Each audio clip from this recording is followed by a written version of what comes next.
My name is Audra Cole. I am 39 years old, and I learned a long time ago that humiliation sounds the cruelest when it is spoken politely. My brother proved that 3 nights before a family dinner that was supposed to celebrate his future. His message came in while I was still at my desk, and at first it looked harmless enough. Just another last-minute change, another small instruction from a family that had always edited me down to something easier to explain. Then I read the real part. He said I could attend dinner with his fiancée's family, but I was not to tell anyone I was his sister. Her father was a federal judge, and it would be embarrassing.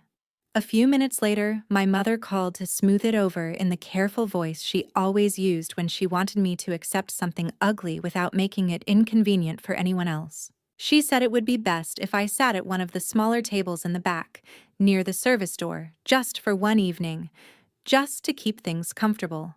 Comfortable for whom, she did not say. That was the thing about my family. They never needed to scream to make their meaning clear. My brother got the spotlight. I got the explanation. He was introduced with pride. I was managed, hidden, reduced. And still, I told them I would come. I would show up on time, sit where they wanted, and say nothing they had not approved. What none of them understood was that the man they were so desperate to impress would know exactly who I was the second he saw my face. So before I tell you what happened when he stopped at my table and the whole room went quiet, tell me this.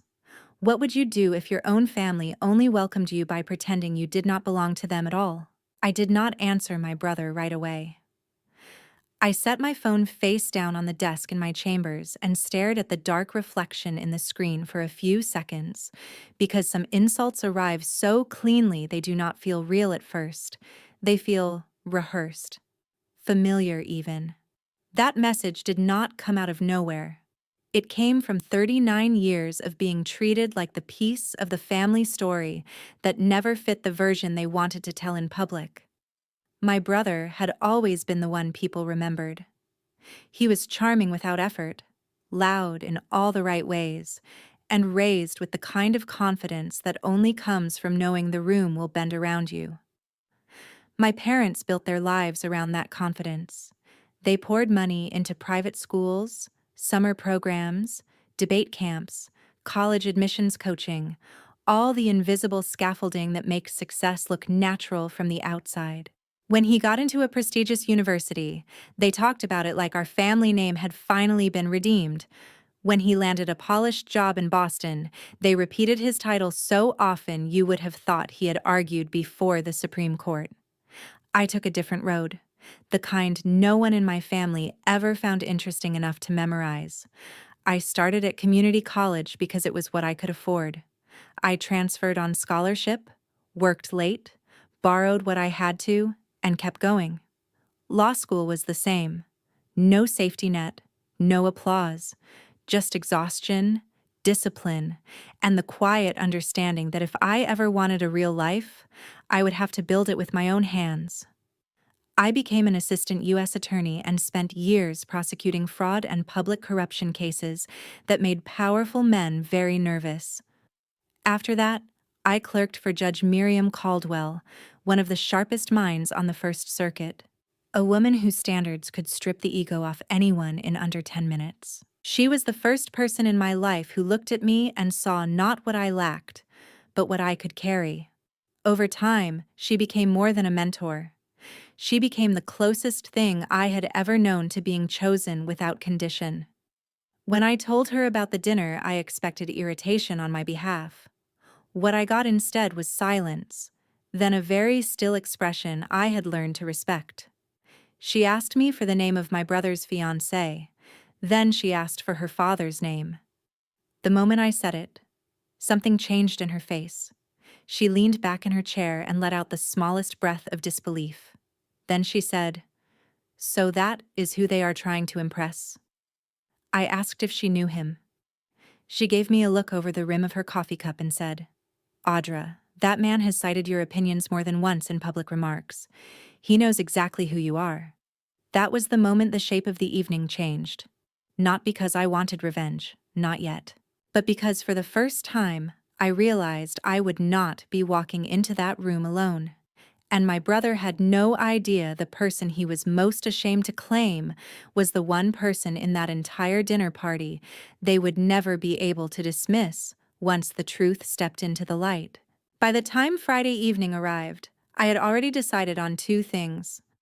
I would not give my family the satisfaction of seeing me rattled, and I would not make their lie easier by helping them tell it. Judge Caldwell picked me up just after 6, and we drove into the city under a cold Boston sky that made everything look sharper than it felt. She did not waste words on comfort. That was never her style. She simply glanced at me once, took in the black dress, the understated heels, the calm I had put on like armor, and said, "Good. Let them underestimate you in peace."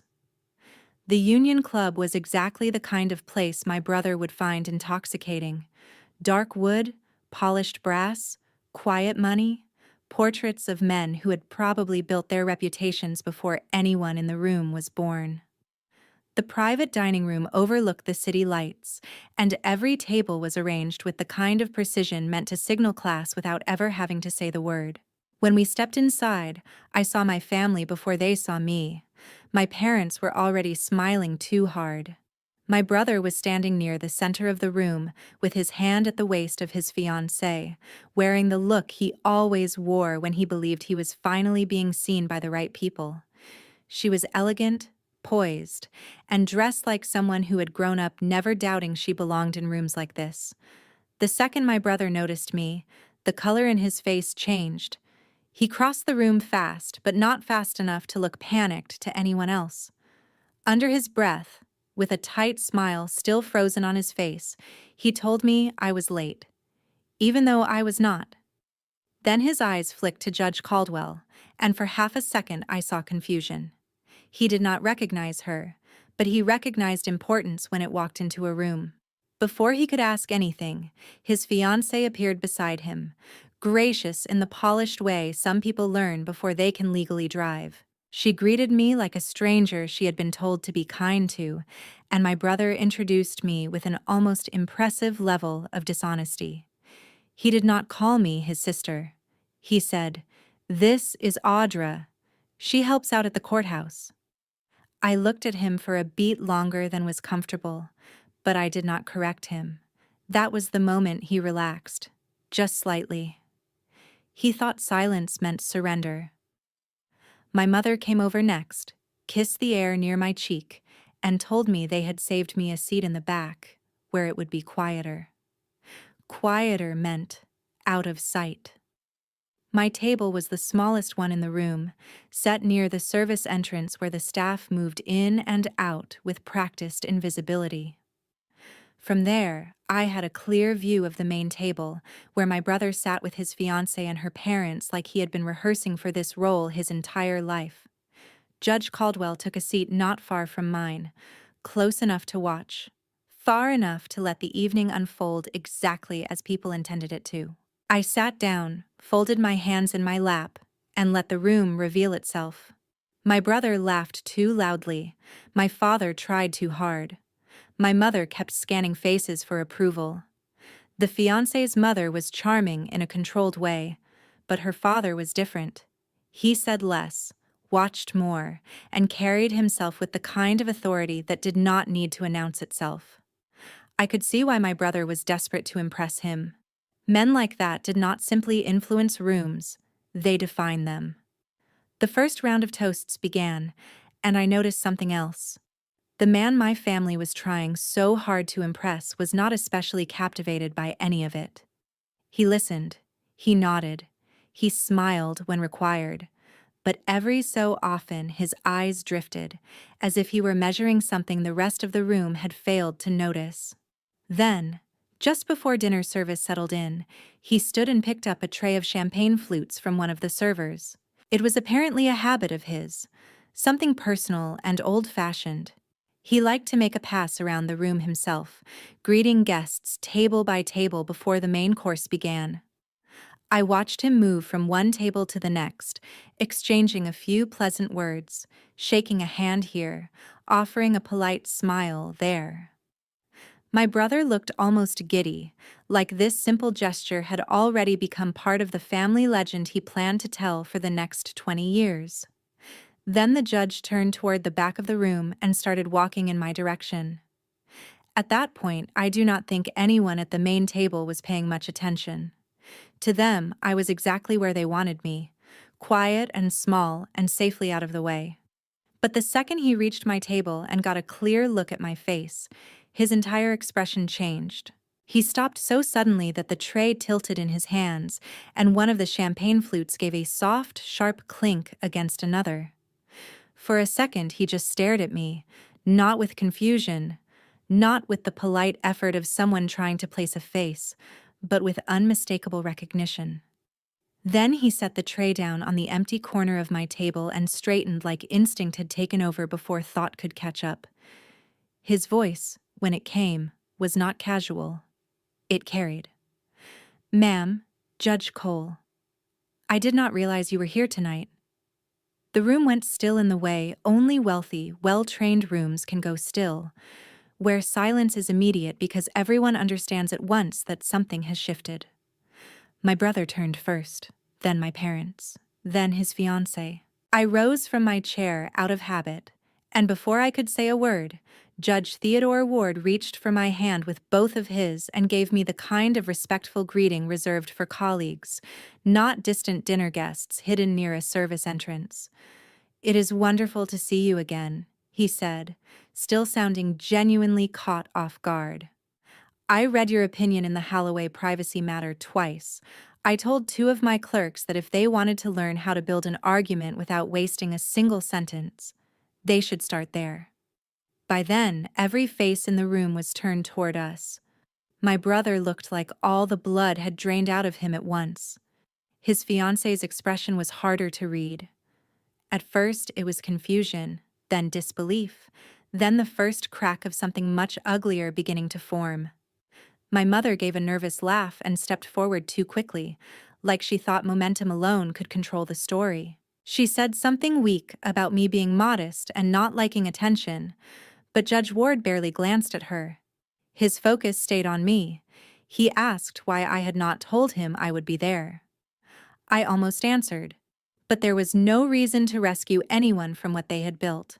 Before I could decide how much truth to offer, Judge Caldwell stood and crossed the room with the kind of unhurried confidence that made people move aside, without realizing they were doing it. "Theodore," she said, "I had a feeling this evening might surprise you." He turned, recognized her immediately, and his surprise deepened into something close to disbelief. "Miriam." "You brought her." "Of course I brought her," Judge Caldwell replied. "I was curious how long it would take before someone in this room realized who had been seated in the back." No one spoke after that.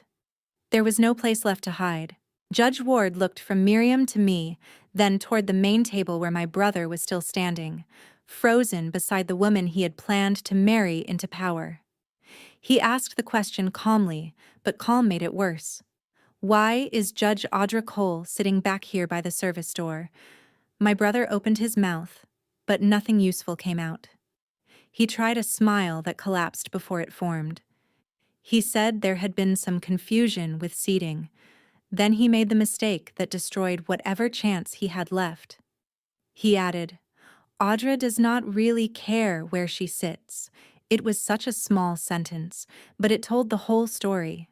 It was the voice of someone who had spent his life deciding what I did and did not deserve, and assuming I would accept the version he handed me.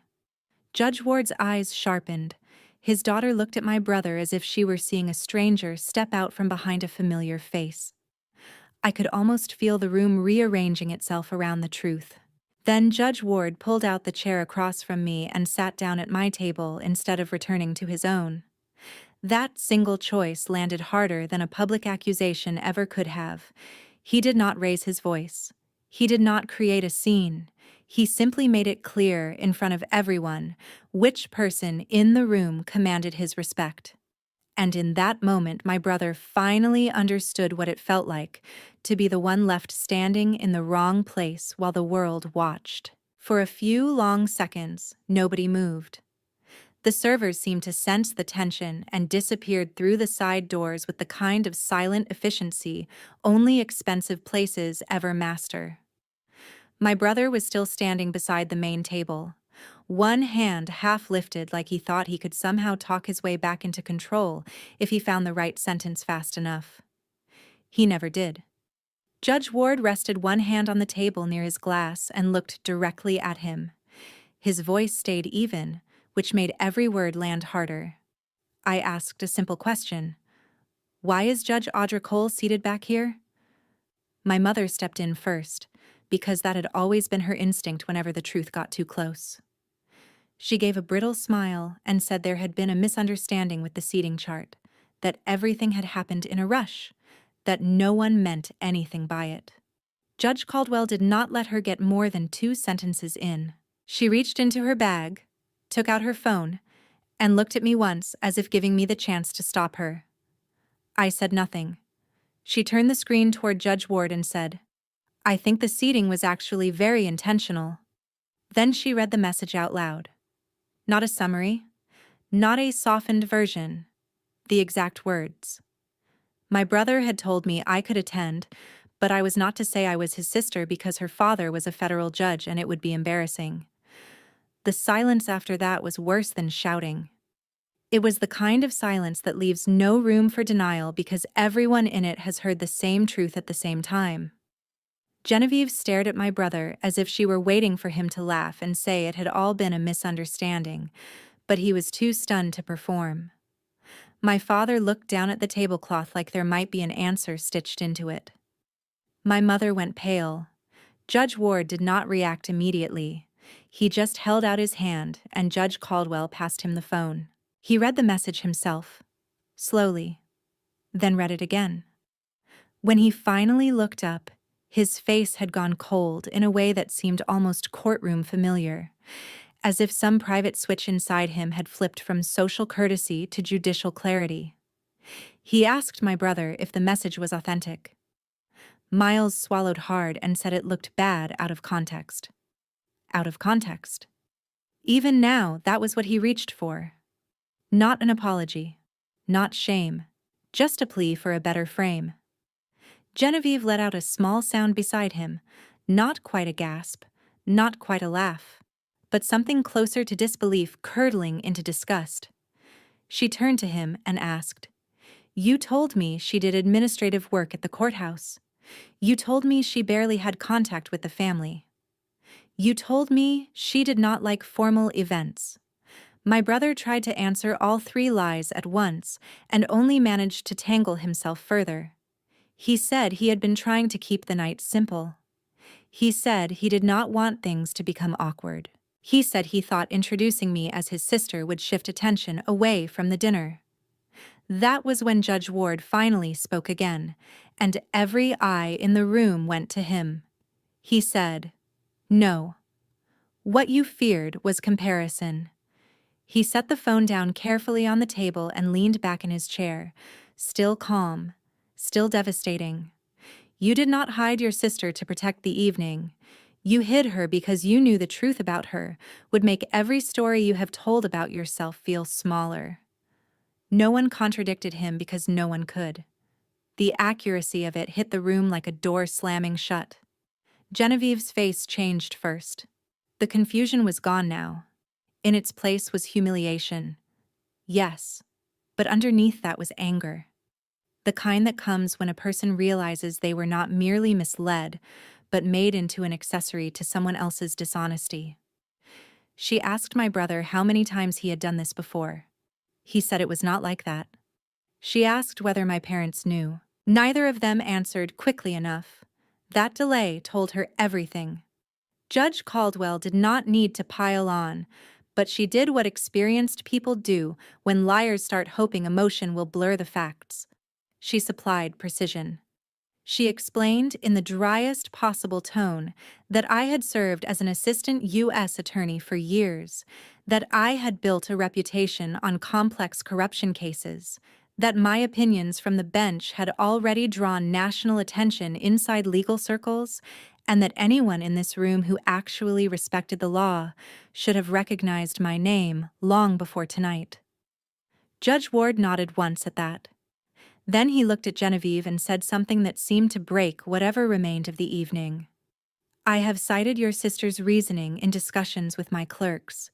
I have recommended her writing to young lawyers. And this man sat her at the back of the room near a service door because he thought her existence might embarrass him. My brother's shoulders dropped a fraction, the way people physically shrink when they realize charm has abandoned them. He took a step toward my table, finally trying to speak to me directly, but I held his gaze with the same calm I had worn all evening. I did not raise my voice. I did not rescue him. I simply let him stand inside the truth he had created. He said my name like he expected familiarity to save him. It did not.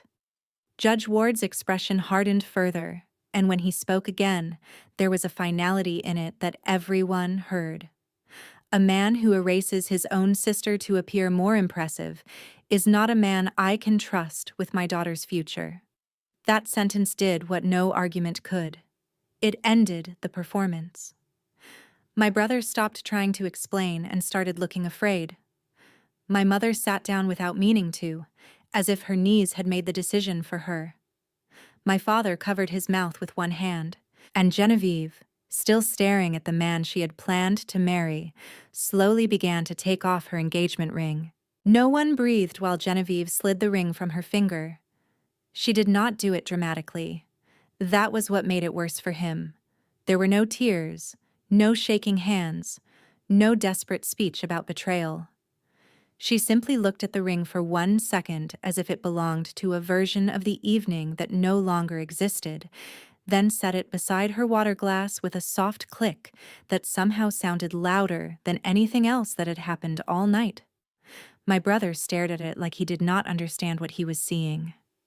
Then he looked at her, and for the first time since Judge Ward had recognized me, his face showed something real: panic. He said her name once, quietly, like he thought this could still be handled in private if he kept his voice low enough. Genevieve did not even sit back down. She stepped away from him and said the one thing men like my brother never expect to hear from the women they have spent months performing for. You did not just lie to me. You lied about the kind of man you are. My brother immediately tried to turn toward me because that was his instinct even now. He wanted the fix to come from the same person he had just tried to erase. He crossed half the room and stopped beside my chair, speaking in that strained, urgent voice people use when they want forgiveness before they have earned the right to ask for it. Audra, please. Can we talk outside for a second? He said it like I owed him privacy, like I should help him contain the mess he had made in public. I looked up at him and saw what I had spent most of my life seeing too late. He was not sorry because he understood the cruelty of what he had done. He was sorry because the room had finally stopped rewarding him for it. So I kept my voice level and said, "No, you were comfortable humiliating me in front of a room full of strangers. You can hear my answer in front of them too." That hit him harder than if I had shouted. He flinched, and several people at the main table looked away, suddenly fascinated by their glasses, their napkins, the city lights beyond the windows. Judge Ward stood then, not quickly, not angrily, but with the kind of authority that makes movement itself feel like a ruling. He told Genevieve to get her coat if she was ready to leave.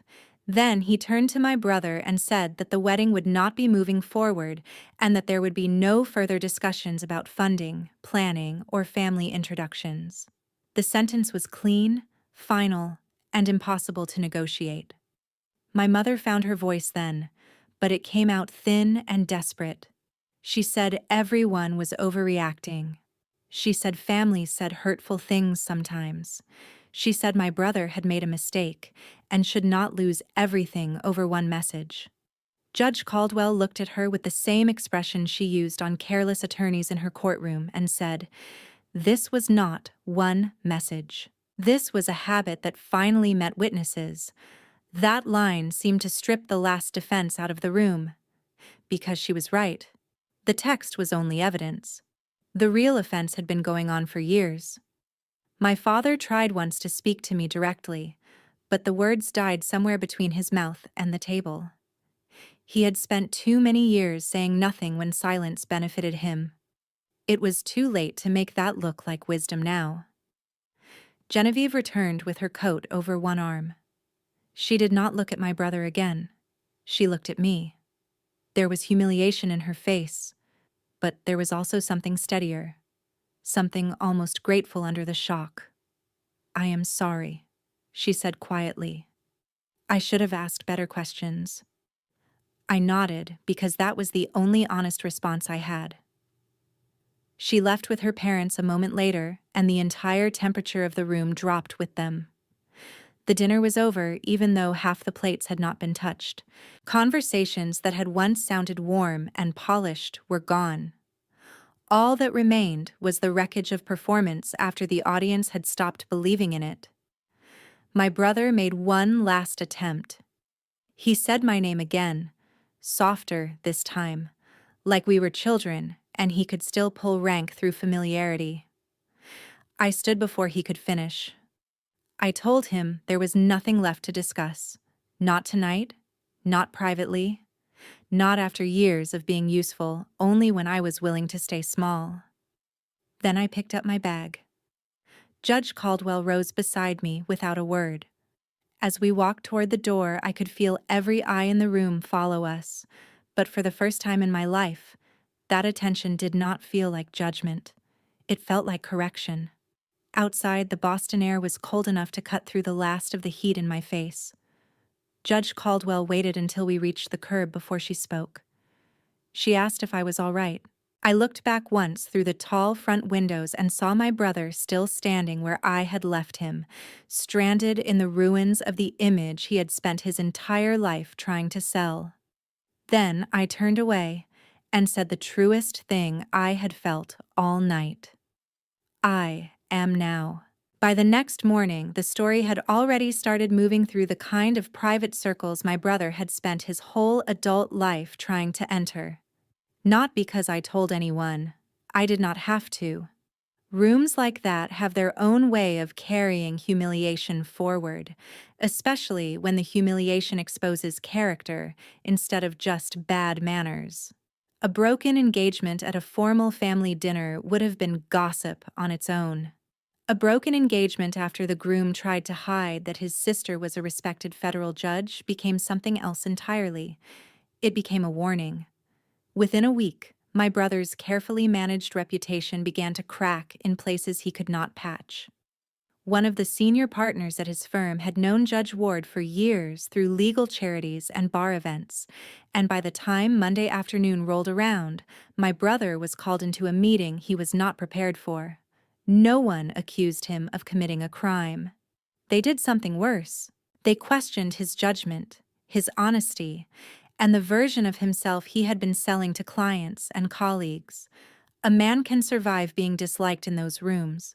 What he cannot survive is being seen as small, vain, and fundamentally untrustworthy. He was taken off a major client development track first. Then he lost the internal support he had been counting on for promotion. 3 weeks later, the firm asked for his resignation.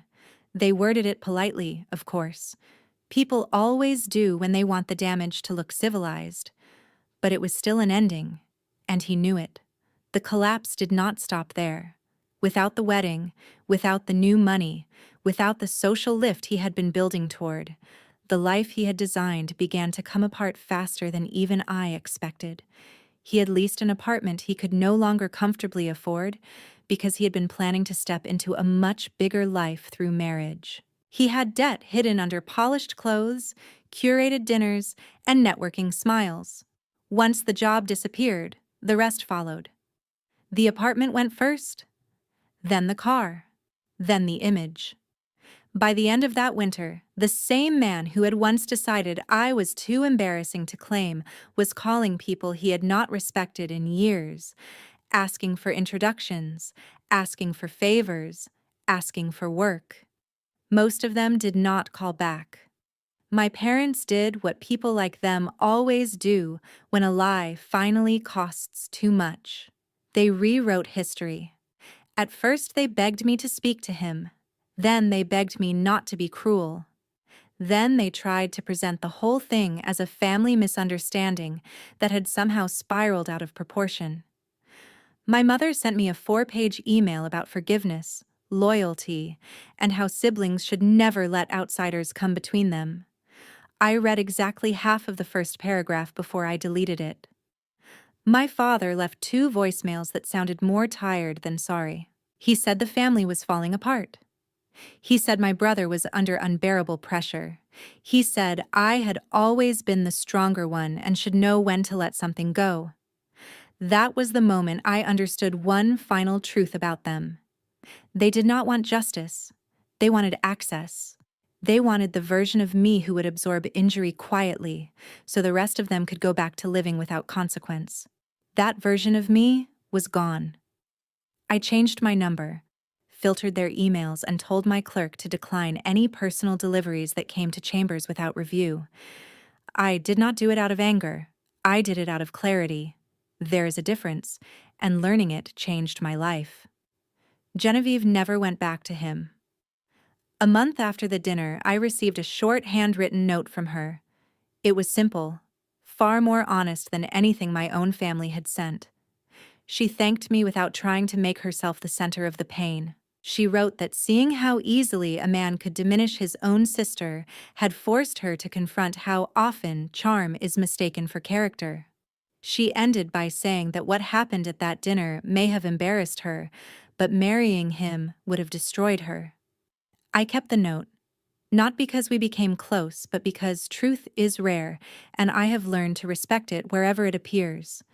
As for me, I did what I had always done. I went back to work. I read briefs, heard arguments, wrote opinions, and built my life in the steady, disciplined way I always had. The difference was that there was no longer a part of me waiting for my family to catch up to who I was. That waiting had been heavier than I realized. Once it was gone, everything became cleaner. About 11 months after the dinner, a vacancy on the First Circuit became real, and for the first time, my name was not just mentioned quietly. It was advanced seriously. Judge Caldwell stood behind me without hesitation. Judge Ward, to his credit, did something I never asked for and never expected. He spoke publicly, in the proper professional way, about my rigor, my writing, and my temperament. He did not do it as a favor. He did it because he believed it. That mattered more. When I was finally nominated, the only people who seemed surprised were the ones who had never taken the time to know me. The hearing process was long, demanding, and exactly the kind of work I respected. When confirmation came, I did not cry. I thought about the small table by the service door. I thought about how hard my brother had worked to make me disappear. And I thought about the fact that in the end, the only person erased from that world was him. My swearing in was held in a packed ceremonial courtroom, bright with winter light and full of people who had chosen me in the ways that matter. Judge Caldwell was there. Judge Ward was there. Former clerks, colleagues, staff, and the people who had seen me at my best and worst were there. My parents were not invited. My brother was not told. Some people would call that harsh. I call it accurate. Family is not proved by blood when blood has been used as leverage, silence, and shame. Family is proved by respect. By who tells the truth about you when lying would be easier. By who stands beside you without asking you to shrink first. That is the lesson my brother paid dearly to learn, and the cost kept rising long after the dinner ended. He lost the engagement he thought would elevate him. He lost the career path he had built on performance instead of substance. He lost the home he could not sustain without the future he assumed was guaranteed. But the most expensive thing he lost was something he will never get back.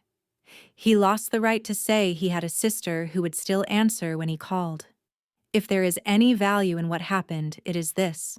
The people who truly love you will never need you to become smaller so they can feel bigger.